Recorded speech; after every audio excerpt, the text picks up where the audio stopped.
Welcome back to the Tool World Podcast. I'm your host, David Jew, and I'm here with Master Jew. Hello there, Mr. Jew. Hello. I'm going to try to keep my body very still. Still. So when I cut it, it won't even look like you moved. Oh, wow, this is going to be hard. Yeah. Well, I'm not doing that, so. That's fine. Okay. But I'm going to give it a try. Okay, so hopefully you're watching on YouTube. Let him know how well he does on this. Oh, he just moved. No! Anyways, all right, so this week we're going to talk a little bit about respect in the dojang. We have a couple different views here, and it's going to relate back to that student-instructor relationship. You know, this question kind of comes up because, like, what if you have an instructor? And, you know, we're all human. We say some things wrong, and, you know, you go, hey, I said this one day, and then I go, that wasn't correct. Let me give you a good example here, right? You're doing U-shaped blocks or flat fingertip thrusts. Is it a walking stance? Is it a low stance? Is it an L stance? Is it a fixed stance, right? Can we remember all the time? No, not necessarily, right? Some days you might accidentally say this, right? Because we don't always have the book open. And then you have a student go, hey, you know, I think it's this. And they say that in front of the class. And this is that's an easy kind of example, but it could be where the student doesn't understand and maybe they're trying to disagree with the instructor, right? And so what would you say to that? Someone pointed this out. Okay. We did a video. Yeah. And I said the technique incorrectly. Yeah. Okay. I don't know what it was. I might have said, like, I have to go back and look, but I think I said, like, in an L stance, but it was a walking stance or something. And it's exactly what you say, right? Right. It's just an honest mistake, not a computer. Well, yeah, we're trying to, like, you know, teach a class, make a video. Right. Yeah. And, you know, if we were really good at making videos, we'd probably have someone standing off to the side, listening. So, you know, when we talk about etiquette or respect, because you want to have that, and there's a lot of things that, when you talk about respect, there's some things that are just kind of hidden in a way. Implied sometimes. Sometimes you have to be taught. Like, for instance, sitting down right now, and let's say you're an umpire.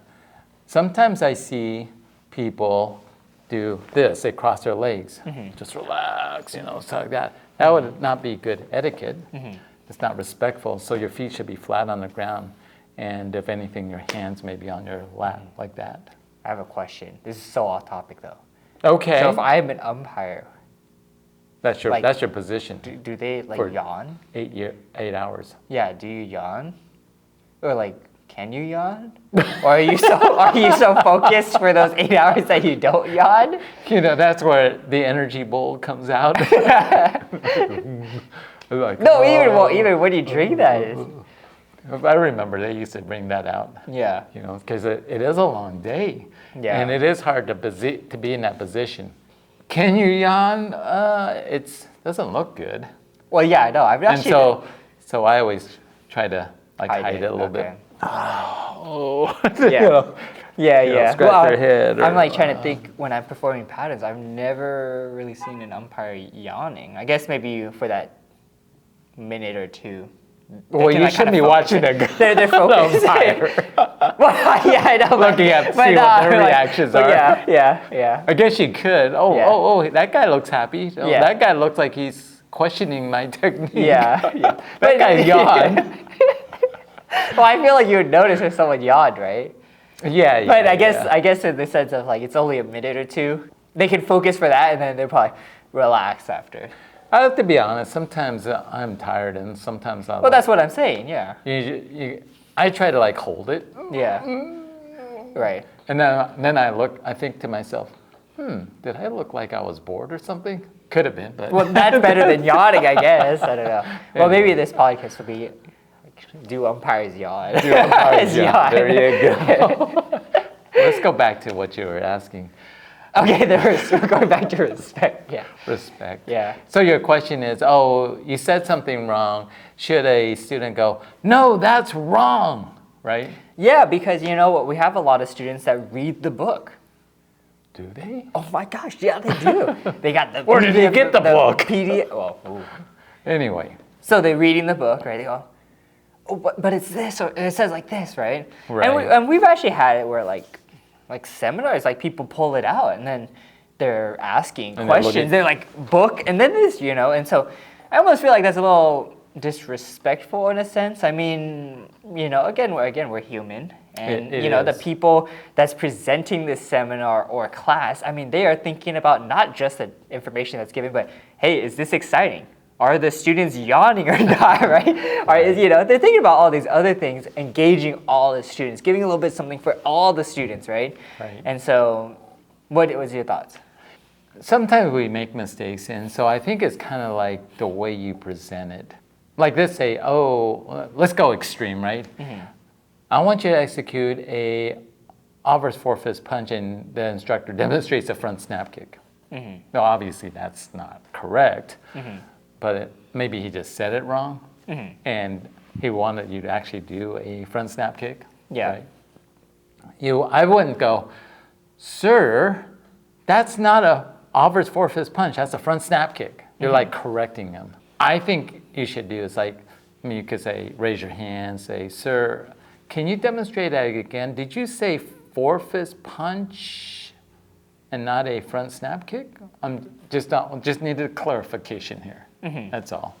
And then he goes, oh yeah, I said 4-fist punch, and then I demonstrate a 4-fist punch. I say that sometimes. Yeah, right. I mean, that's extreme. Yeah.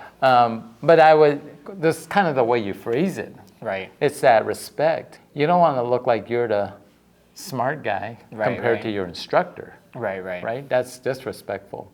So it's also disrespectful to go, when can I test? Because really, your instructor should know when you test. Yeah. Why does a student ask? Does he know more than the instructor? That's kind of what you're saying. It's like, a better way of saying that is, sir, what are the requirements for me for the next rank? Oh, that's a good way to phrase Right? it. Yeah. And so then, and then he might go look at you and go, you should test. You have all those requirements. Thanks for reminding me. Or something to that. Okay, I think that's fair. That is really fair, and it's a good way to say it. So you put the question, Like, how can I be better? Yeah, in be order to better, test, or how can I be better? let the instructor be the guy that's in charge in a way. Yeah. All right, let's zoom it back into the class. I think that if you're in class, it's important, like let's say you do notice something. Maybe you're unsure, you don't want to bring it up in front of the class. It's better to bring it out after the class, right? And so I know sometimes, like, I've talked to you about certain techniques, like how should they be performed. But obviously I don't want to bring it up in front of the class because, we got 30 other, students there, right? And maybe we want to discuss it more. But is that something to debate in front of the class or not? I would probably say no. It's something that's done privately outside, right? Right. I would agree with that. The instructor says, no, this, and sometimes you do have that. Well, Master so-and-so said this, and Master so-and-so said this, and you're in my class right now, so respect the head instructor at that point. And then you can have those discussions. Take that offline, have that discussion if you want with them. Even then, though, it's kind of hard. I mean, that'd be kind of like going to, let's say, President Che, say, sir, I think it should be this. And unless he wants your opinion, right, you can bring it up and have him explain. Well, yeah, that's true. I mean, it depends on your relationship. I mean, President Che might have different discussions with Grandmaster Nichols. Right. Exactly. That might be a little bit more open versus me with President Che. Right. Right. So it's just being respectful. That's the student-instructor relationship. Right. And if sometimes I ask lower ranks about an idea or give me some feedback. Did I do this right or wrong? What is your opinion? Yeah. And that's okay to criticize them because the instructor said to criticize me. Right. That's true. So. All right, let's go to another topic I had kind of relates to this. All right. Okay, so let's say you had multiple instructors. Okay. Obviously, we're here in our San Ramon location, so we have multiple instructors, right? And we also have a lot of other high-ranking instructors too, right? And so, there can be times where a student might go, oh, but this instructor said this, and now you're saying this, and this instructor said this, right? And so, well, obviously here, you're the head instructor, so whatever you say goes, and, if we're not sure, we just ask Master Ju. That's, we can ask in class, and as well, and you give us your answer, and then that's what it is, right?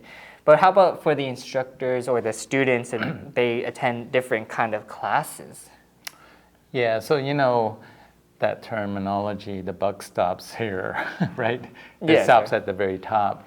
And that's also in your dojang because, you go out into the bigger world, what that head instructor knows or doesn't know is important that they stay on top of what everyone else is doing.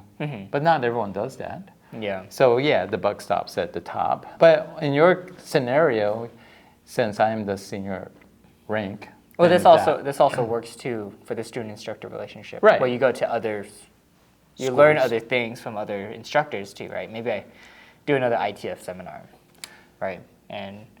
Or maybe we're hanging out at Team USA, someone asks me, but they're from another school, right? That could also happen too. Sometimes it's, what, you got to talk to your instructor. Whatever he's teaching you, that's Yeah. what it should be. Right. I'm going to tell you the way I was taught, right? Right. Just being respectful in that way, and it's really important. But like in the case in our own dojang, you have a few 4th degrees, 5th degrees, whatever, and technically you should still be respectful of the rank and their position. So I think like an example is you have 2 4th degree black belts and one tested before the other. Well, technically that person is senior and you should still respect that. Yeah. The thing about like dojangs and you hang out with each other, we become almost like friends in a way. But remember, we still should have that respect. Respecting that senior position, right? Outside of taekwondo, yeah, you can be whatever you want to be. Technically, I think that's the way it should be, right? Sometimes you have people that test on the same day. 2 4th dans test the same day. Who's the senior? Well, I always teach it that it defaults to the person that's older. And you got to respect that person, even if it's 1 minute older, right? And we have twins like that. Right. And they always, the one that was born earlier stands in the senior position. Yeah. Right? That's because that's the way I teach it. Right? I think it's important that we do respect that. There's just sometimes we have, it's like when we sit on a panel, right? You have the senior guy in the middle. Is it important who sits to the right and who sits to the left? Well, the answer is yes, it really does. And even in the military, they have that. So it's not just taekwondo, but that's the military. It's respecting the rank. It's respecting the seniority. And I think that's still important. And that's something that maybe not taught. I'm not sure. Do we teach it Yeah, we go through it. in class? Oh, well.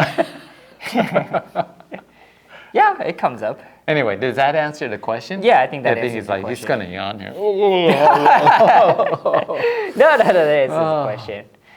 All right, well, let's know you guys' thoughts on etiquette between the student and instructor. There's lots of different variations that you have. And as always, don't forget to be safe. Did I move around too much? I don't know. Let him know as I well in don't the know. comments there. Keep training. We'll see you guys next time. Pick one.